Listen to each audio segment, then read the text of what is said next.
جب زندگی اور موت کے درمیان صرف ایک کشتی ہو، جب کھانے کو کچھ نہ ہو، پینے کو صرف پیشاب، جب ساتھ صرف لاش ہو اور سامنے صرف پانی، پانی اور پانی، تو انسان جیتتا کیسے ہے؟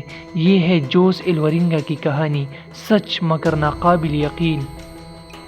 17 نومبر 2012 میکسیکو کے ساحلی گاؤں کوسٹا ایزول میں جوس ایلورینگا اپنی 25 فٹ لمبی کشتی میں سوار ہوتا ہے۔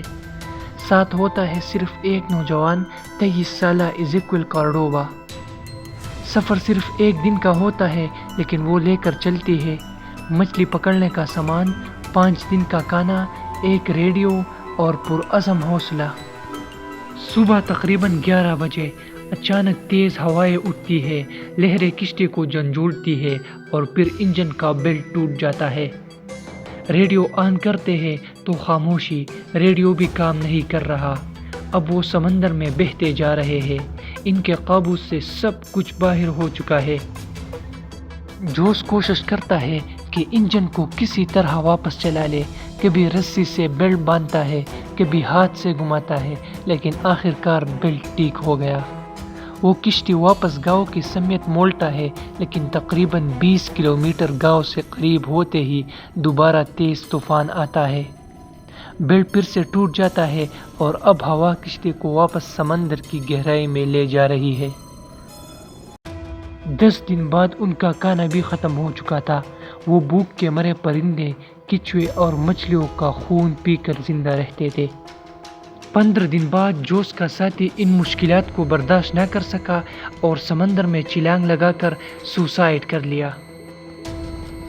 جوس نے اپنے ساتھی کو بھی کھویا تھا۔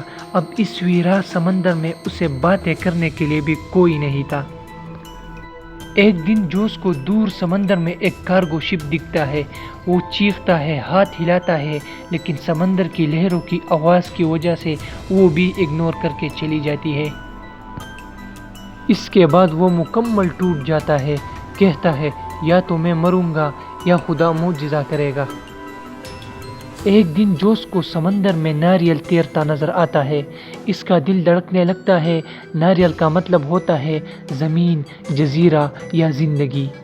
چند گھنٹوں بعد ایک سرسبز، ایک چھوٹا سا جزیرہ جوس کو نظر آنے لگتا ہے۔ وہ وہاں پہنچتے ہیں۔ اس آئی لینڈ کے مقامی افراد اسے دیکھتے ہیں۔ اس کا جسم ہڈیوں کا ڈھانچہ، آنکھیں اندر دھس چکی تھی۔ فوراً خوراک دی، پولیس کو بلایا اور ہسپتال پہنچایا۔ وہ دنیا سے 11,000 کلومیٹر دور نکلا تھا۔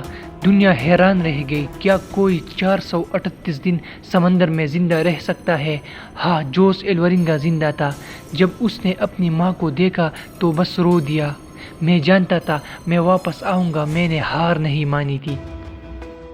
یہ کہانی صرف سمندر کی نہیں، یہ کہانی انسان کی امید کی، ہمت کی اور خدا کے معجزے کی ہے۔